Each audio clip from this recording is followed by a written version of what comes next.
Pues si les parece bien, vamos a comenzar nuestra clase de hoy con la oración de siempre, pidiéndole a nuestro Señor y agradeciéndole todo lo que hace por nosotros. Y en especial, si están de acuerdo, a partir de este programa y hasta las elecciones, vamos a suplicarle al Señor porque proteja nuestra patria de todo peligro, de todo mal, de todo demonio. Y también, como siempre, hay que ofrecerle nuestro testimonio, nuestra vida completa, todo lo que hacemos y todo lo que pensamos. En nombre del Padre, del Hijo, del Espíritu Santo. Amén. Padre nuestro que estás en el cielo, santificado sea tu nombre. Venga a nosotros tu reino. Hágase tu voluntad en la tierra como en el cielo. Danos hoy nuestro pan de cada día. Perdona nuestras ofensas, como también nosotros perdonamos a los que nos ofenden. No nos dejes caer en tentación y líbranos del mal. Amén. Dios te salve María, llena eres de gracia, el Señor es contigo. Bendita eres entre todas las mujeres y bendito es el fruto de tu vientre, Jesús. Santa María, Madre de Dios y Madre nuestra, ruega por nosotros los pecadores, ahora y en la hora de nuestra muerte. Amén. Mamita de Guadalupe, bendice a tu patria. Amén. En nombre del Padre, del Hijo, del Espíritu Santo. Amén. Muy bien, muy bienvenida Isabel, buenas noches. Muy bien, pues vamos a comenzar nuestra Buenas clase. noches, gracias. Muy bienvenida, ¿eh? Muchas gracias. Pues, recapitulando, estamos estudiando lo que es esta parte del credo que rezamos en la misa.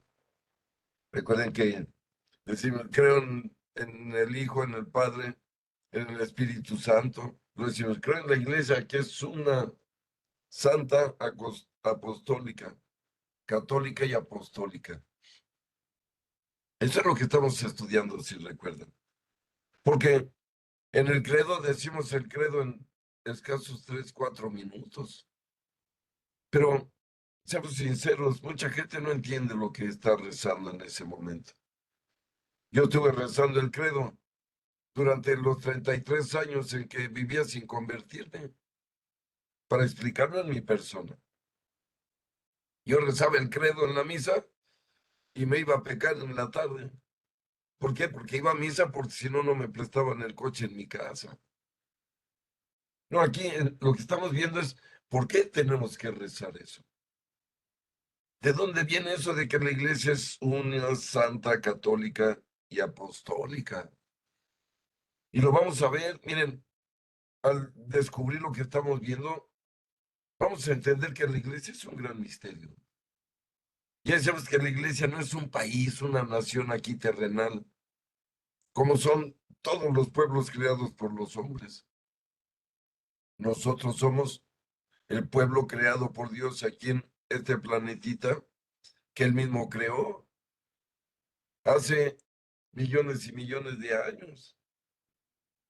En este planeta que él creó, como sabemos, creó todo lo que existe, el mar, la tierra, y luego lo empezó a poblar con seres vivos, desde seres unicelulares, luego vinieron las plantas, luego vinieron los animales inferiores, luego los animales superiores. Y al final, Dios puso aquí al hombre a gobernar todo esto. Y estamos viendo entonces, amigos, que de ese pueblo, de ese, de esa raza que nació de Adán y Eva, con libre albedrío, recordemos que Dios ya los destruyó prácticamente 3 veces. La primera vez, estoy recapitulando para llegar a la iglesia ya en los tiempos del Mesías. Pero recuerden que la primera humanidad no entendió, fue cabezona, le dio la espalda a Dios completa, ¿eh? Pero con Dios no se juega y les mandó el diluvio. Tan fácil para Dios, fíjense, tan fácil. para acabar con una civilización violenta. 40 días de lluvia le bastaron al Creador. Porque Él nos creó, ¿saben? ¿Sabe Dios cómo destruirnos fácilmente? Y luego le dio otra oportunidad a ese pueblo, ya con su sangre, hablo del pueblo de Israel, descendientes de Abraham y de Sara, dos iraquíes, como hemos dicho, de donde vienen todos los judíos. Y se volvieron a desviar del camino. Fíjense, este mundo que estamos viendo tiene muchas tentaciones. De riqueza, de poder, de comodidad, de libertinaje, de hacer lo que se me pegue la gana cuando nadie me ve.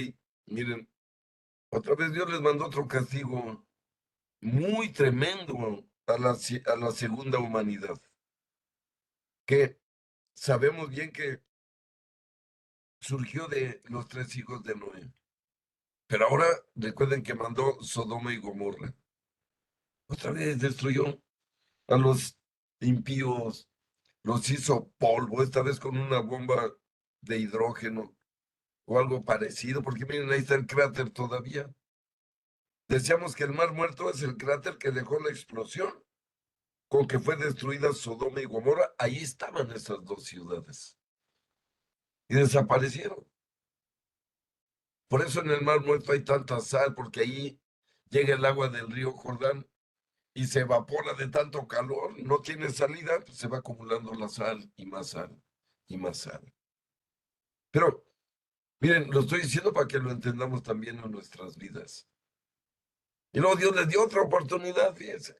Ahora sí ya con su pueblo preferido, elegido, hablo de los israelitas, pero se volvieron a equivocar, volvieron a darle la espalda a Dios, y entonces Dios les mandó la destrucción del año 587 antes de Jesús, que destruyó por completo todo lo que es Israel, Jerusalén, el templo, lo hicieron añicos los babilonios, que son los actuales iraquíes. Pero miren, para los últimos tiempos, Dios ha creado a su iglesia. Y es donde vamos a comenzar el día de hoy. Hoy ya no son los descendientes de Judá. Todo ese pueblo, hay que decirlo con toda certeza, falló.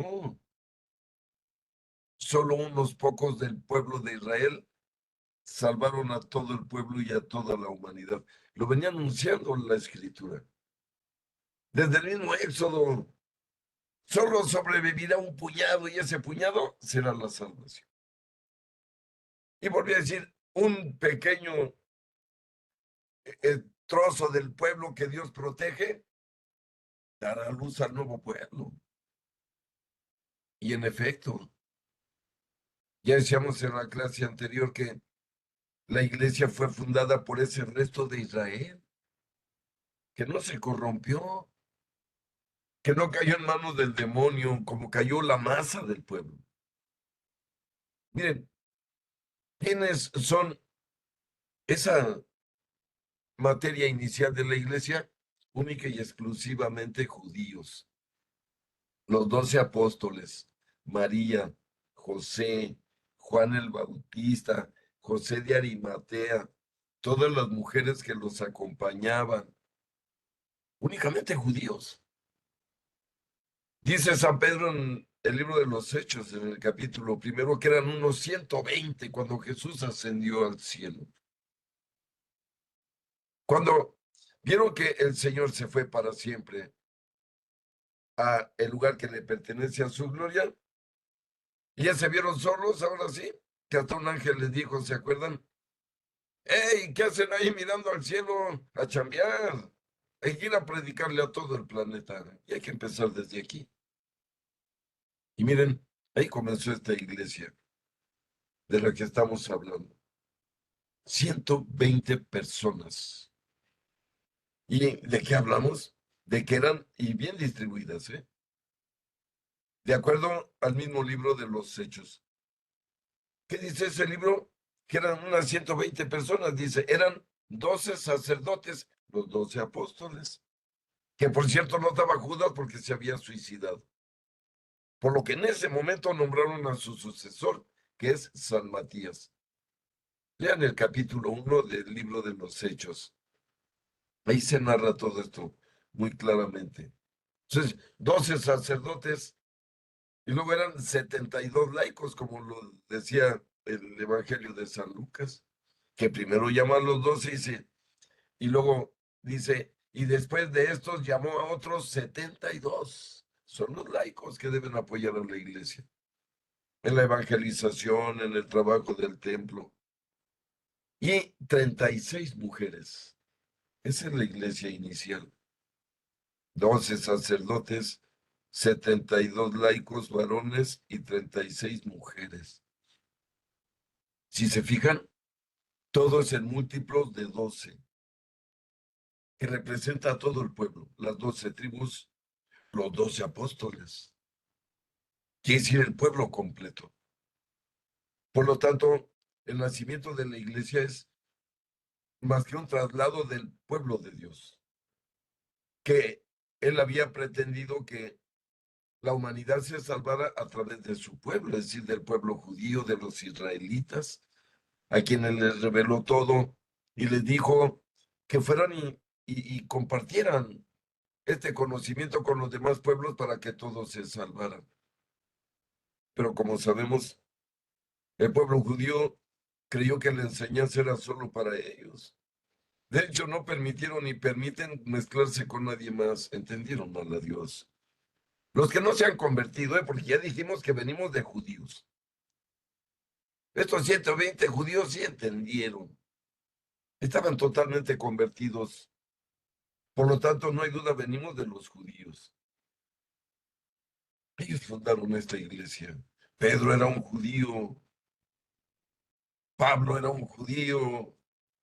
Y sobre todos ellos, Jesús, nuestro Señor, Maestro, Dios, Salvador, misericordioso, quiso ser judío de esa sangre.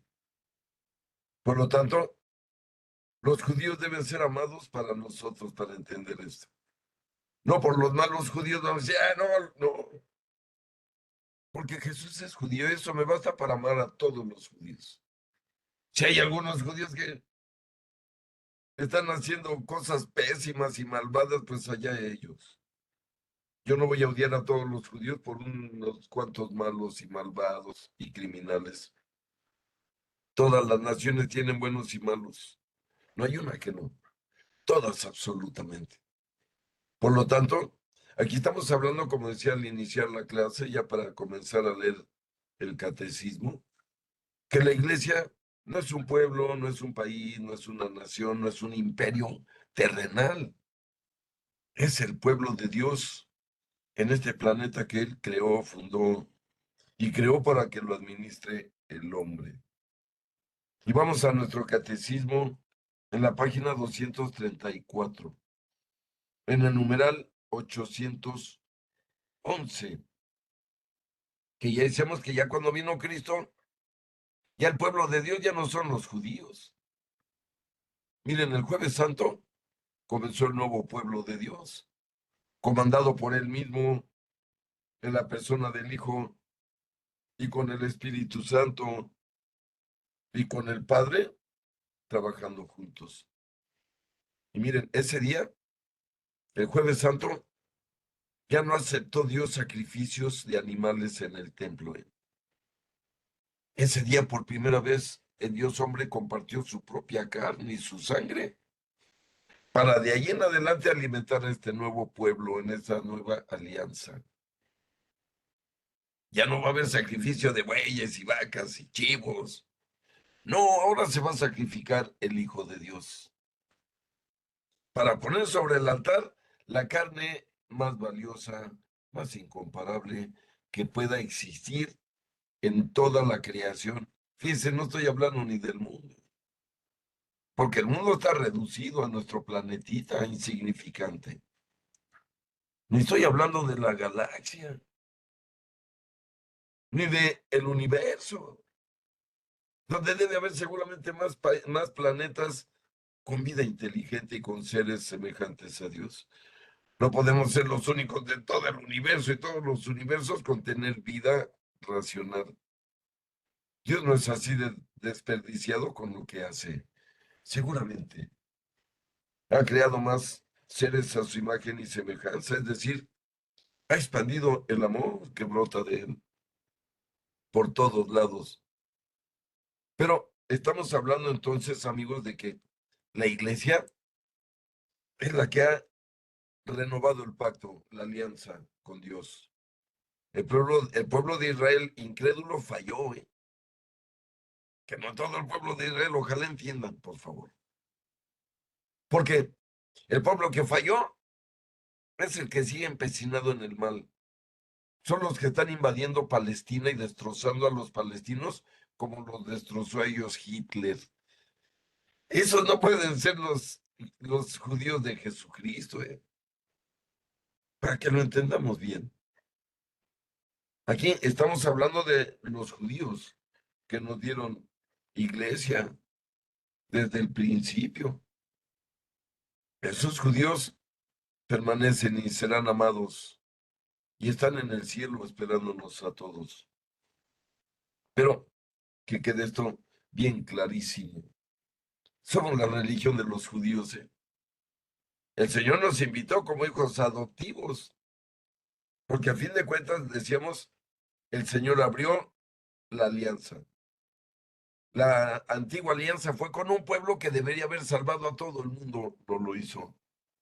¿Qué hizo Dios? Pues ahora él mismo hizo la alianza con todo el mundo a través de su Hijo, Dios, la segunda persona de la Trinidad.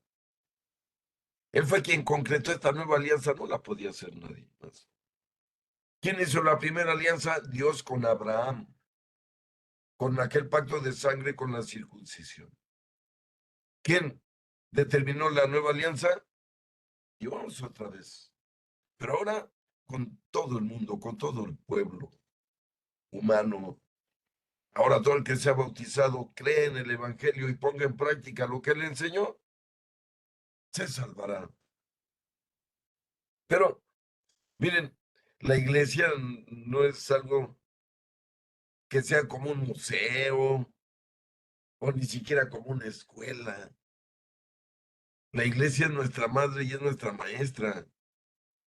La iglesia es a un lugar donde vamos a recibir, pero donde debemos dar también. Si no lo entendemos así, va a seguir habiendo problemas.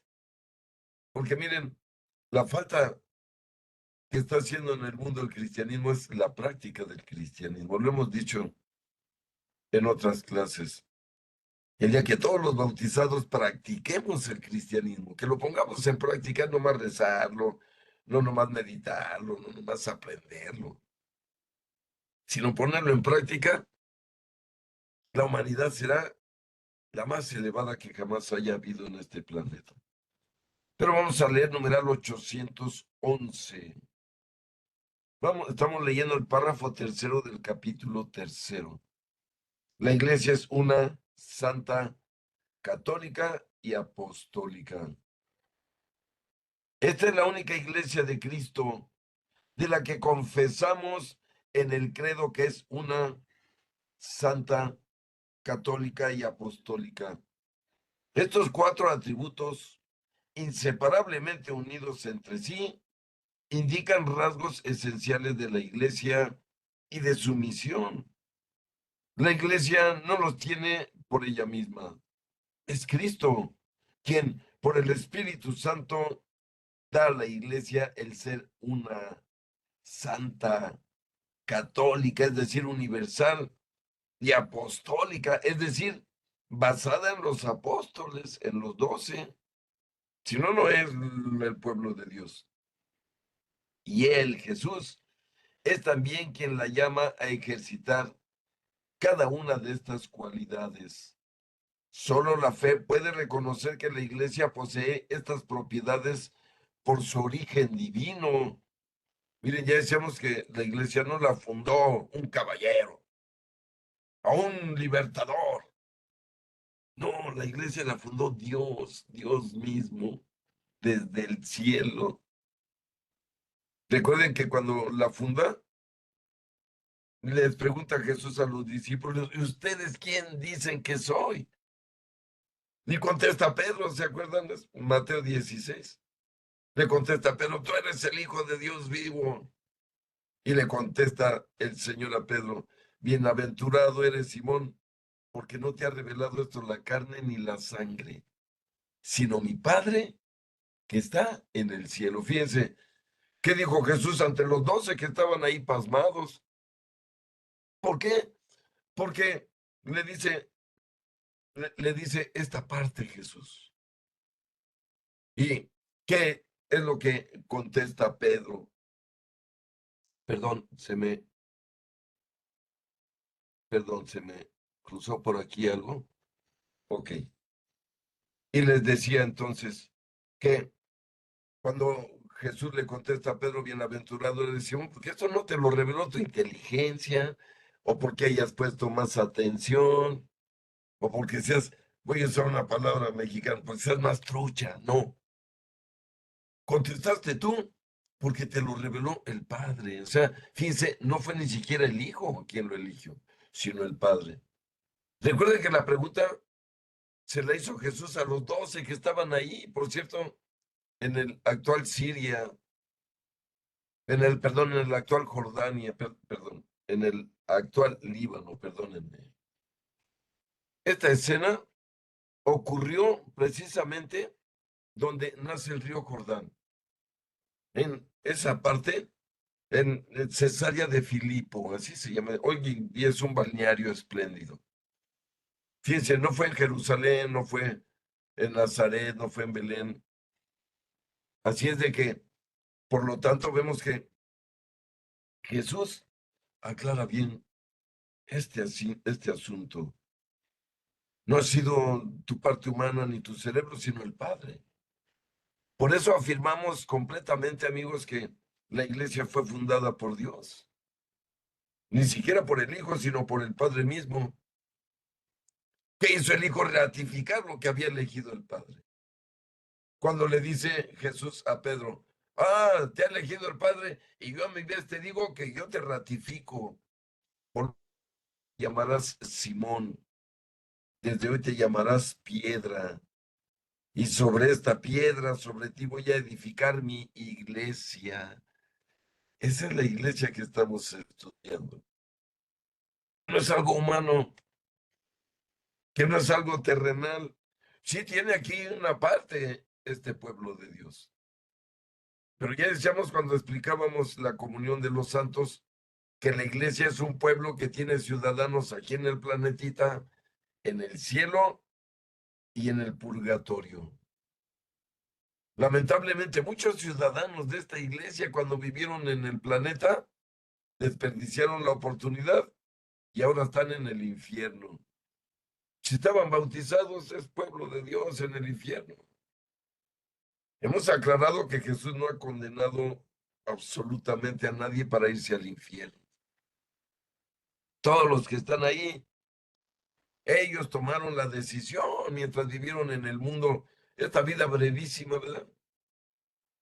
Dice Gibran Jalil que vivimos como si fueran 3 minutos y los desperdiciamos como si fuéramos a vivir para siempre. No, recuerden que la vida en el planeta es simplemente la oportunidad para ganarnos el boleto para una vida eterna, porque allá solo entran los buenos. Y como Dios nos creó libres, pues cada uno define si es bueno o es malo aquí en la tierra. Al cielo solo entran los buenos. Al cielo no entran ni los malos, ni los que dudan, ni los tibios, ni los cobardes, ni los indecisos. Esos pueden ir a parar al purgatorio, es decir, a donde los limpien, ya que no quisieron limpiarse ellos solos. Mire, para limpiar nuestra alma aquí en la tierra tenemos todo a la disposición. ¿Dónde? En la iglesia. Ahí está todo. Me ensucio, voy y me confieso. Quiero alimentarme para siempre, comulgo siempre que voy a misa. Tenemos todo. Quiero dominarme a mí mismo, aplico el ayuno a mi cuerpo para domar al lobo que traigo aquí. El tigre que es mi cuerpo, tengo que domarlo. ¿Cómo? Con el ayuno. Al decirle a mi estómago, no te doy de comer y ya sé que te estás muriendo de hambre, perdónenme por expresarlo así. Es como decirle a una fiera que traemos adentro, tranquilo, Nerón, ¿te calmas o te calmas? Mire, todo eso es lo que nos da la iglesia. Por eso es maestra, por eso es madre en ese sentido. Miren, lo que quiere Dios es que todos nos convirtamos y nos salvemos, pero la conversión y la salvación pues no es un regalo gratis que se avienta como confeti. No, eso es algo que cada ser humano, cada alma debe buscar y encontrará. Por eso, y se los digo de corazón, les agradezco por este esfuerzo que hacen de comprender más a Dios, a esta iglesia tan maravillosa a la que pertenecemos, que nadie podrá destruir, ni en este mundo ni en el eterno. Somos parte de un pueblo maravilloso y tenemos pasaporte, y tenemos INE, y tenemos CURP, tenemos todo. Claro, hay que pagar la cuota, ¿eh? Porque como cuando vivo en un coto, si yo no pago las cuotas de mantenimiento, no me van a dejar entrar, aunque yo soy dueño de una de las casas adentro. Así pasa, miren, si no cumplo los mandamientos de la iglesia, que son la cuota mensual para tener derecho a que el coto esté bonito y bien mantenido. Pero hay gente que quiere obtener los derechos sin cumplir los 5 mandamientos de la iglesia. Eso no es posible. Es como si no pago la cuota en el coto. Me voy a hacer de mala fama, no me van a dejar entrar, me voy a pelear con el de la entrada, que está haciendo simplemente su trabajo. No, para decirnos cristianos católicos debemos estar practicando los 5 mandamientos de la iglesia, practicando como dice el Papa. Es decir, asistir a misa y practicar en la misa, es decir, participar en ella todos los domingos. Nada de que yo voy a misa cuando me nace. Confesarme cuando la conciencia me lo pide, que me impide comulgar, voy y me confieso. Y entonces el sacerdote me limpia y ahora sigo comulgando. El tercero es comulgar. Miren, si no como la carne y la sangre de Jesús, estoy fuera. Yo no sé, mucha gente va a misa cada domingo y nunca comulga. Es como si no fueran. Es lamentable esto, ¿eh? Pues van a escuchar una paraliturgia. Pero miren, aquí vamos a misa, queridos amigos, a comer la carne y la sangre de Cristo. Eso nos lleva a la misa, cuando ya lo entendemos. Cuando no lo entendemos, pues a lo mejor vamos a rezar, a pedirle a Dios, a quedar bien con Él. Mucha gente va a misa porque no les vaya mal. Pero como traen bronquitas y robos y amantes, no comulgan, para que me entiendan. Pero creen que solo con ir a misa ya, no, no nos engañemos. La iglesia es una madre y una maestra exigentes, como debe ser. Como es Dios cuando se porta como padre y pedagogo exigente. Miren, perdón,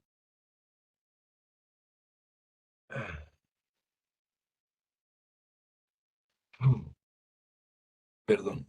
Miren, como sabemos, Dios no usa nunca mano dura con nosotros, pero sí usa mano firme, siempre. La mano firme es pedirnos lo que nos pide y si no lo hacemos, darnos lo que promete, es decir, pues una prueba, un castiguito, ¿eh? Porque con Dios no podemos jugar. Entonces, miren, por eso entendemos claramente que cuando estudiamos la iglesia no estamos estudiando un país, sino estamos estudiando nuestra propia salvación y el medio que puso Dios aquí en la tierra para alcanzarlo como debe ser, ¿eh? Con nuestras propias fuerzas, con nuestra propia voluntad. Yo no me voy a salvar con la voluntad de mi esposa o la voluntad de mis hijas, no, tengo que salvar con mi propia voluntad. Yo no me voy a salvar si mi esposa somete su cuerpo con el ayuno, ya no. Yo me voy a salvar si yo someto mi propio cuerpo a mi voluntad, a las buenas obras. De eso estamos hablando. Porque, miren, y lo digo lamentablemente, por eso estamos como estamos. Vean México. Dice el episcopado que México salpica sangre. Por eso me estoy deteniendo un poquito en esto. Porque estamos llenos de católicos así. Miren, hasta los narcos son católicos, ¿eh? Llevan a bautizar a sus hijos rodeados de guardaespaldas. Han matado a 25, pero son católicos. Y hay del padrecito si no le bautiza a los chiquillos, que además no tiene por qué no bautizarlos. La iglesia tiene la obligación de Dios de bautizar a todos aquellos que se acerquen buscando su cobijo. La iglesia no decía a ti sí y a ti no. Pero quienes están mal son quienes se acercan a la iglesia así. Que es lo mismo que el mecánico tranza, o el que hace robo hormiga en su trabajo. Pues esas personas forman parte de esa misma maldad. Ah, están bautizados, ¿eh? Forman parte de la iglesia, es cierto. Pero ellos mismos no van a obtener nada. Porque la salvación se da solo cuando la voluntad está ya conectada a Dios y platicando con Él todos los días. Pero vamos a continuar, queridos amigos. Dice aquí, solo la fe puede reconocer que la iglesia posee estas propiedades, es decir, del Espíritu Santo, de que es santa, católica y que es apostólica y que tiene origen divino. Pero sus manifestaciones históricas son signos que hablan también con claridad a la razón humana. Recuerda el Concilio Vaticano I y dice, la iglesia por sí misma es un grande y perpetuo motivo de credibilidad y un testimonio irrefutable de su misión divina a causa de su admirable propagación, de su eximia santidad, de su inagotable fecundidad en toda clase de bienes, de su unidad universal y de su invicta estabilidad. Miren, a lo mejor suena pretencioso, pero esto que acabo de leer es cierto. La pura existencia de la iglesia hoy en el año 2024 es un milagro, es un misterio. Si no fuera de Dios, no estaría aquí. Lo hemos dicho que no hay institución humana que tenga 2000 años ininterrumpidamente existiendo aquí con autoridad, con influencia en la civilización, como maestra. Miren, nadie va a superar a la iglesia en el arte, en la arquitectura, en la música, en las ciencias. ¿Me están escuchando bien? Los grandes científicos todos son creyentes, ¿eh? Para que no los vayan a engañar por ahí. Hablo de Newton, de Einstein, hablo de Galileo Galilei, de Kepler, llegando hasta nuestros tiempos, a el creador y padre de el estudio del genoma humano, que es Francis S. Collins. Les voy a mandar información de él para explicarles. Es un científico reconocidísimo con todos los premios en la actualidad. Ya está grande. Es un viejo, pero mi admiración para él. Van a ver de qué manera expresa su fe cuando él fue agnóstico. Él fue ateo. Toda su vida académica fue ateo. Lo convirtió el testimonio de una viejecita a punto de morir, con una seguridad plena y con una felicidad cabal en el rostro. No lo entendía él. Ese día se convirtió. Ya lo explicaré después. Pero la iglesia va más allá que el templo. La iglesia soy yo mismo donde me paro, yo soy parte de la iglesia. Cuando yo llego a algún lugar está llegando la iglesia, porque yo soy la iglesia católica. Por eso hablamos de que a donde vayamos debemos dar buen testimonio. Para que ustedes son los católicos, pues mejor me quedo como estoy. Ese es el asunto verdadero, amigos. Que la iglesia, no solo las piedras, no solo las nacionalidades, yo soy una extensión de la iglesia. Yo soy la Iglesia Católica y estoy yo amado a ser como ella, casta, pura, blanquísima y santísima. Pero continúo con la lectura de nuestro catecismo. Página 234, numeral 813. Y seguimos hablando de la iglesia, que es una sola. El sagrado misterio de la unidad de la iglesia. La iglesia es una debido a su origen. El modelo y principio supremo de este misterio es la unidad de un solo Dios Padre e Hijo en el Espíritu Santo, en la Trinidad de personas. La iglesia es una debido a su fundador, pues el mismo Hijo encarnado por su cruz reconcilió a todos los hombres con Dios, restituyendo la unidad de todos en un solo pueblo y en un solo cuerpo. La iglesia es una debido a su alma, el Espíritu Santo que habita en los creyentes y llena y gobierna a toda la iglesia. Realiza esa admirable comunión de fieles y une a todos en Cristo tan íntimamente que es el principio de la unidad de la iglesia. Por tanto, pertenece a la esencia misma de la iglesia ser una. Y miren, aquí me detengo en algo. Quise poner esta imagen porque, miren, esta es la Basílica de San Pedro, vista desde el cielo. Ahora lo hacemos muy fácil con Google, pero miren, Dios le permitió a Miguel Ángel Bonarotti tener esta vista, para que me entiendan de lo misterioso que estoy hablando. Y díganme si no es una cruz perfecta con un diamante en el centro. Este es de lo que estamos hablando. Cristo en la cruz nos redimió, dice, por su cruz reconcilió a todos los hombres con Dios, restituyendo la unidad de todos en un solo pueblo y en un solo cuerpo. Qué bien lo manifiesta esta imagen. Lo vemos como una imagen pequeña, pero este es el templo más grande que existe en el planeta Tierra, amigos. Mide 148 metros de alto hasta la punta de su cúpula. La diseñó y la construyó Miguel Ángel Bonarotti, el artista más grande que ha vivido en este planeta en todos los tiempos. Son coincidencias ni buena suerte. Estamos hablando del Espíritu Santo actuando, amigos. De eso estamos hablando. La iglesia no es un ente terrenal.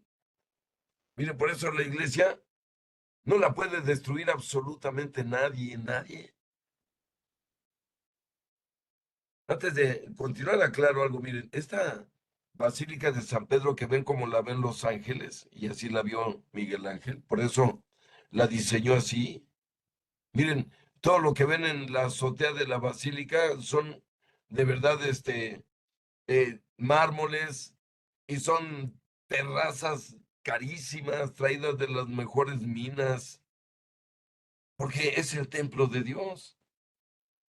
No puede ser de otra manera. Pero miren, estamos hablando también de que muchos han querido destruir este templo de Dios. Ya desde la antigua basílica, que la primera fue construida en el año 325 y la construyó Constantino el emperador romano, que era pagano y se convirtió al catolicismo. Por cierto, hijo de Santa Elena, la gran santa, que fue a Jerusalén y restauró los lugares sagrados. Entonces se convirtió Constantino y mandó construir la primera basílica de San Pedro. Esa basílica, esa basílica llegó precisamente hasta el año 1600, para que ubiquen de lo que estamos hablando. Y en ese año desmontaron la basílica que había construido Constantino y en el mismo terreno, en el mismo lote, construyeron esta hermosura que dice el libro de Isaías que este templo permanecerá mientras haya planeta, antes de que lo destruya Dios. Este será el templo de Dios. Pero miren, fue construida terminada en el año 622. Construida por Miguel Ángel durante 50 años, desde 1510 hasta 1570, por ahí, que murió Miguel Ángel. Pero miren, de esa época para acá, ya Roma perdió guerras, ya gobernaron los musulmanes el mundo, todos han querido destruir este templo de Dios. ¿Y qué creen? Pues ahí está. No ha recibido ni un rozón de bala. Recuerden que Italia entró a la guerra estúpidamente apoyando a los japoneses y a Hitler, y fueron destruidos los tres países, hechos picadillo. Roma quedó hecha añicos, pero este templo que ven quedó tal como lo ven. No puede tocar nadie porque ahí está Dios. Ahí están los pies de Dios reposando sobre el planeta Tierra. Ahí pisa la Tierra. Esto lo expresa Isaías. Pero la iglesia es indestructible. Por si no saben, Osama Bin Laden quiso destruirla igual mandando un avión a estrellarse ahí. Imagínense la desgracia que hubiera sido, pero con Dios nadie puede. Jesús le dijo a Pedro, el mal no podrá destruirla nunca, nunca, jamás.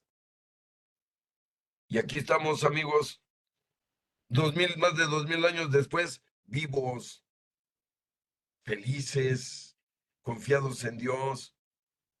O sea, esto no es un invento de los hombres. Pero continuamos, queridos amigos, con esta lectura. Y sigo leyendo el catecismo en el numeral 813.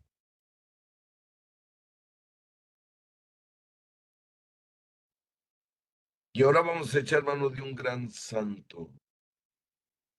Hablamos de San Clemente de Alejandría, que nos habla sobre estos asuntos.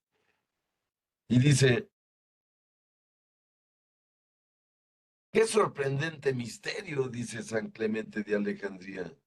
Hay un solo Padre del universo, un solo Logos del universo. Logos quiere decir la palabra creadora.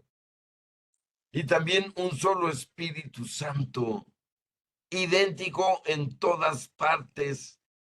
Hay también una sola Virgen hecha madre, y me gusta llamarla iglesia. Miren qué bonito lo define. Si Dios es uno y trinitario, la iglesia debe ser una. De lo contrario, no es la iglesia de Dios. Por eso, la unidad es fundamental. Se lo dijo Jesús, lo vamos a ver.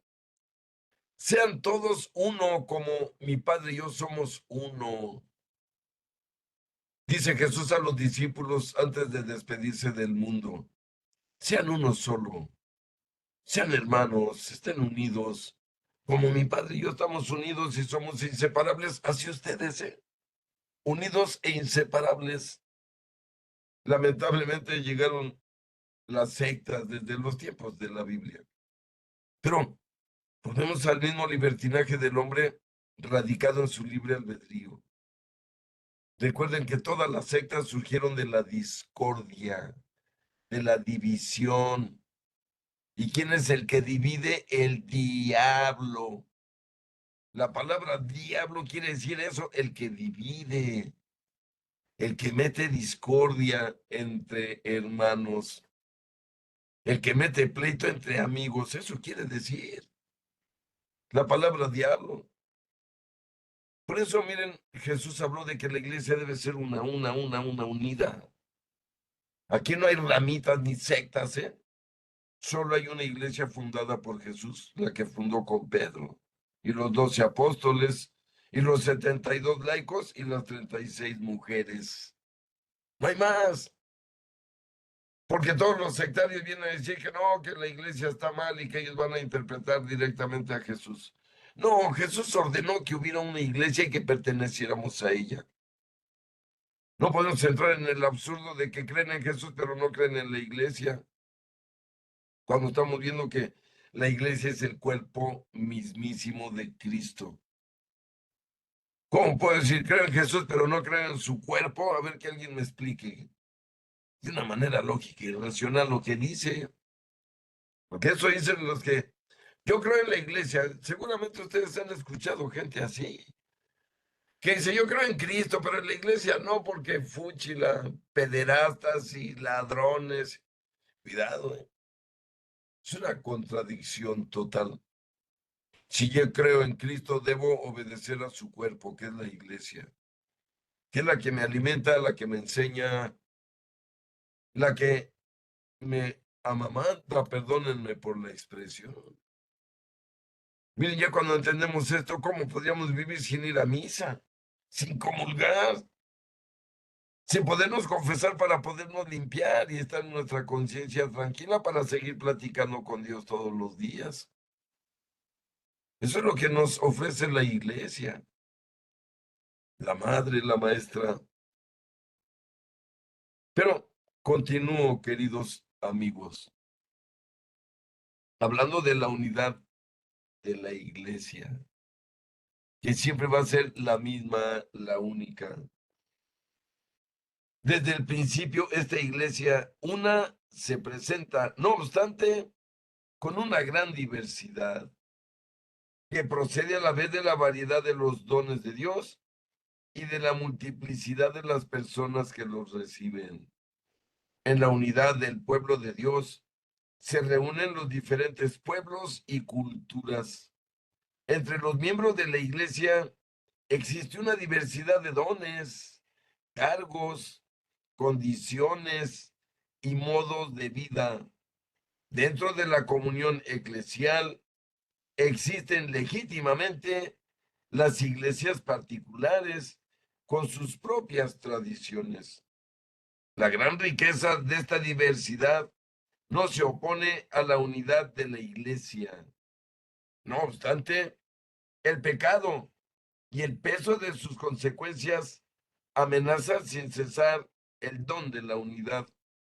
También el apóstol debe exhortar a guardar la unidad del espíritu con el vínculo de la paz, como lo explica en Efesios capítulo 4, versículo 3.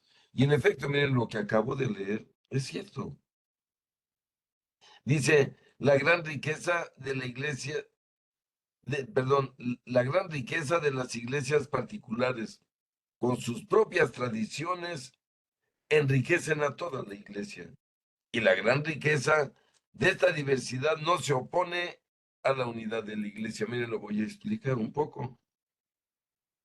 Aquí en México tenemos tradiciones que la iglesia aceptó y que le damos gracias a la iglesia, porque la iglesia al ver estas tradiciones de un pueblo ajeno, que ya venían desde hace miles de años, no afectaron al culto católico. Hablo en especial de dos cosas, amigos. Por ejemplo, las danzas prehispánicas. La Iglesia Universal las aceptó.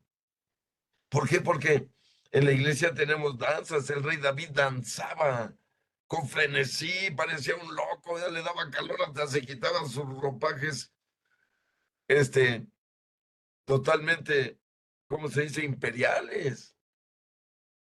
O sea, todo eso está permitido. Otra cosa, miren, la tradición del Día de los Muertos ya se volvió mundial, nuestra tradición mexicana. Y la celebramos el día 2 y la iglesia lo aceptó como el ritual que tenemos de tener cariño con nuestros familiares ya difuntos, porque esas tradiciones nos llevan a seguir ligados a ellos. Que no se nos olviden, miren, si no hubiera esas celebraciones, quién sabe si recordaríamos a nuestros difuntos. Y por supuesto estamos hablando de seres muy amados de nosotros, que cuando vivían aquí pensábamos que no podíamos vivir si Dios se los llevara, que no podíamos soportar si Dios les quitaba la vida para llevárselos con él. Y miren, ahora mucha gente ya ni se acuerda de ellos. No, ojo, por eso hablo aquí de que muchas naciones pueden enriquecer el culto universal de la iglesia. y nada impide que así sea. Pero sigo leyendo numeral 815. ¿Cuáles son estos vínculos de la unidad? Por encima de todo esto, revístanse del amor, que es el vínculo de la perfección, como lo dice San Pablo en su carta a los Colosenses capítulo 3, versículo 14. Pero la unidad de la iglesia peregrina está asegurada por vínculos visibles de comunión. Es decir, no solo va a haber vínculos invisibles en la iglesia, también los va a haber invisibles, como debe ocurrir. Y miren, dice aquí, ¿cuáles son esos vínculos? Decía por encima el vínculo del amor. Si de verdad somos hijos de Dios, debemos amar a todos los hijos de Dios. De eso estamos hablando. Lo explicó San Juanito, el discípulo amado, que nos reta y nos dice, ¿amas a Dios? A ver, entonces ama también a todos sus hijos, si no, pues de nada sirve que ames a Dios, pero aborrezcas a uno de sus hijos y le mientes la madre y que le digan, me cae gordo ese hijo tuyo. No se permite, amigos. Si yo digo que amo a Dios, debo amar a todos sus hijos. De lo contrario, caigo en un error garrafal que va a perder mi alma. Bien, ¿cuánta gente conoce usted que dice que ama a Dios, reza rosarios, va a misa, pero odia al vecino porque le roba unos centímetros de estacionamiento? No soportan a un familiar que no lo pueden ver porque se mientan. No, cuidado. Si digo amar a Dios, estoy obligado, si no díganme amigos, soy obligado a amar a todos sus hijos. Mire, ya lo hemos dicho aquí. ¿Qué sentirían cualquiera de ustedes que me están oyendo que tienen hijos? De que llegara una persona y les dijera, te amo, te adoro. Mira, toda la adoración para ti. Ah, pero a tus hijos, cuidado, donde me los encuentre, los voy a golpear, los voy a violar, ¿eh? Y los voy a abusar, ¿eh? Ah, pero a ti te amo, a ti te amo. Cuidado. Ese es un error muy común en las almas equivocadas. Si decimos que amamos a Dios, recuerden, debemos demostrarlo amando también a todos sus hijos, porque son hijos del que amo, del que respeto, del que le agradezco. No hay un ser humano que haya nacido de una coladera, ¿eh? Todos los creó Dios y a todos los creó por amor, ¿eh? No van a encontrar algo que diga que Dios creó por odio algo, por favor, no. Dios ha creado todo por amor. Hasta los monstruos más asustantes de la creación fueron creados por amor y con una misión de amor, que es mantener el ecosistema equilibrado entre todos. Díganme si no es una acción de amor de los animales de mantener el ecosistema funcionando. Ah, pero llegó el ser humano y echó a perder el ecosistema y le aventó aceite y le aventó abuso, depredación de bosques. Es el producto del libre albedrío, del libertinaje, de nuestra semejanza con Dios. Vean, la usamos para pura perversidad. Pero la iglesia está llamada, insistimos, a ser una unidad y una verdad con respecto a su Padre, su Creador, su Redentor.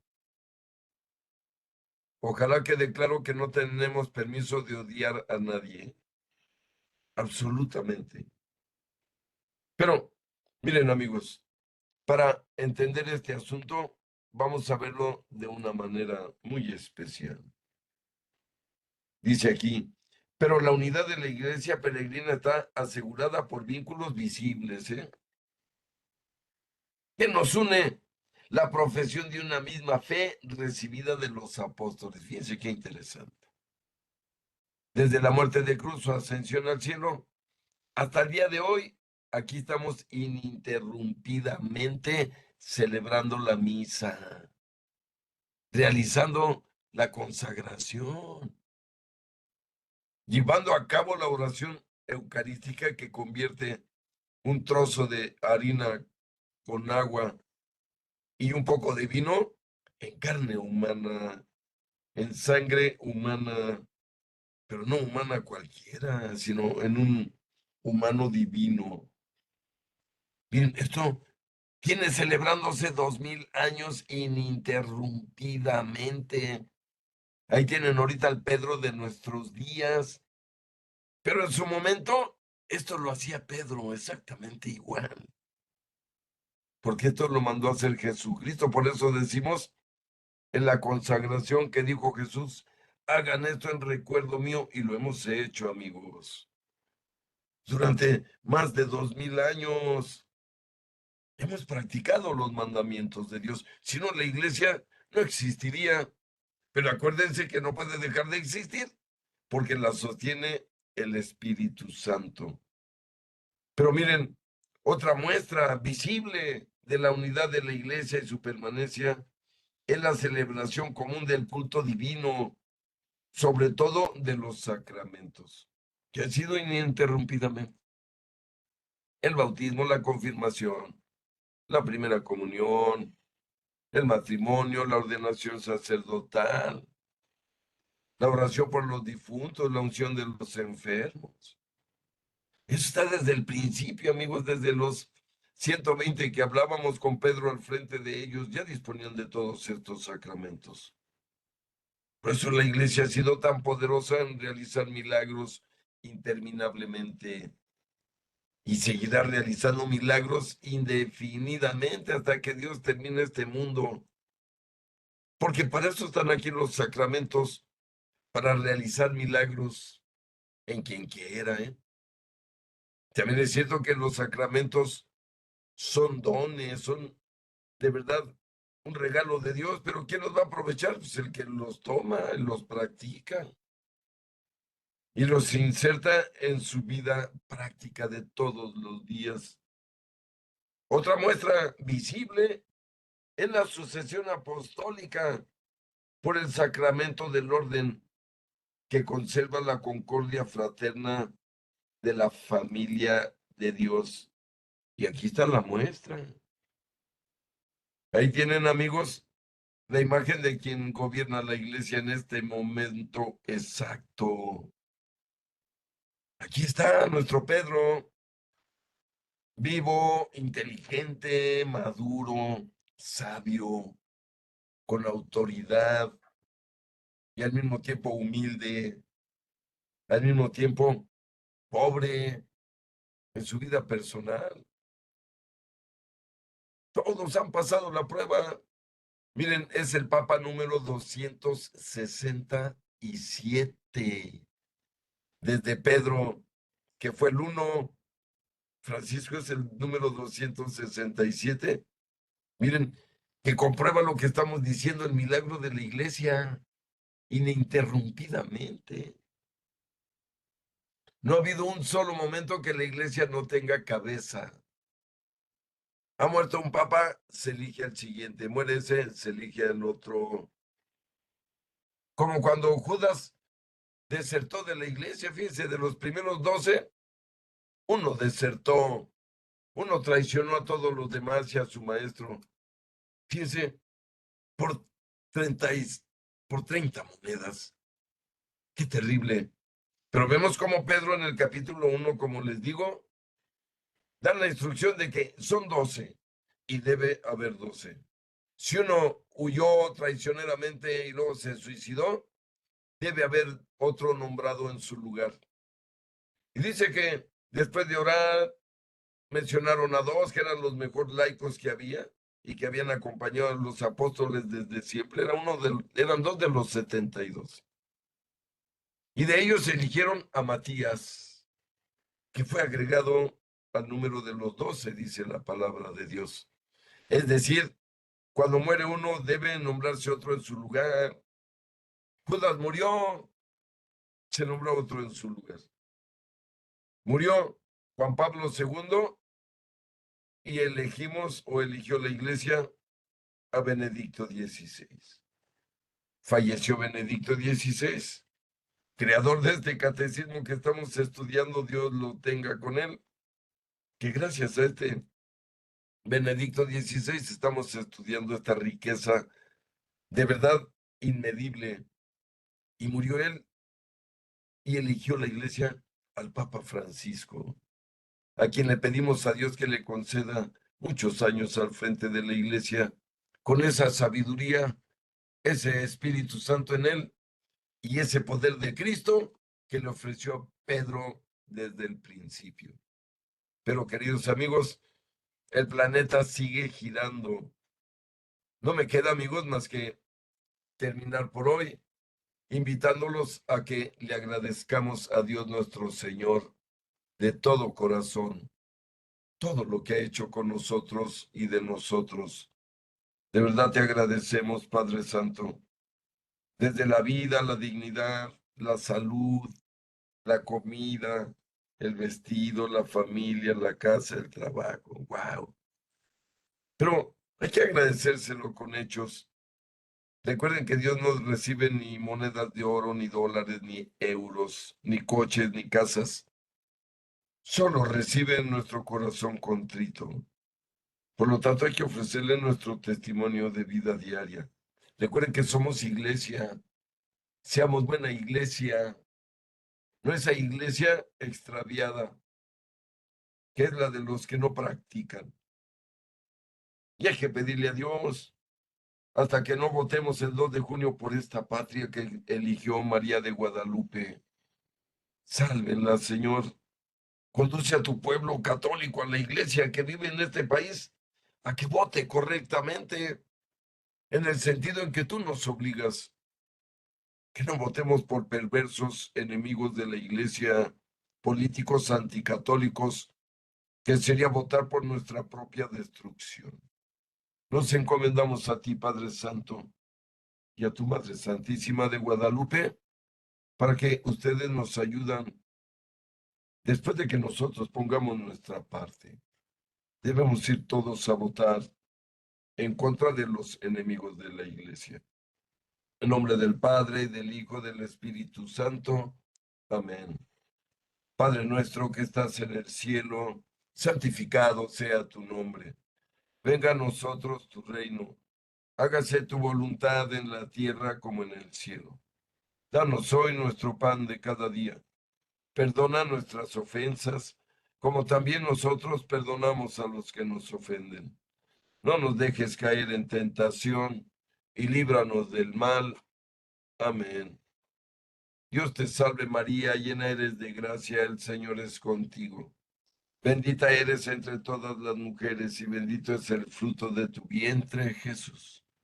Santa María, Madre de Dios y Madre nuestra, ruega por nosotros los pecadores, ahora y en la hora de nuestra muerte. Amén. Dulce Madre, no te alejes. Tu vista de nosotros no apartes. Ven con nosotros a todas partes y solos nunca nos dejes. Ya que nos proteges tanto como verdadera Madre, haz que nos bendiga el Padre, el Hijo y el Espíritu Santo. Amén. María de Guadalupe, salva a México. Te lo pedimos de todo corazón. Amén. Muchas gracias a todos. Dios los bendiga, los acompañe, los cuide de todo mal. Los quiero mucho y los espero la próxima. Muchas gracias. Buenas noches. Gracias, maestro Jaime. Buenas noches a todos.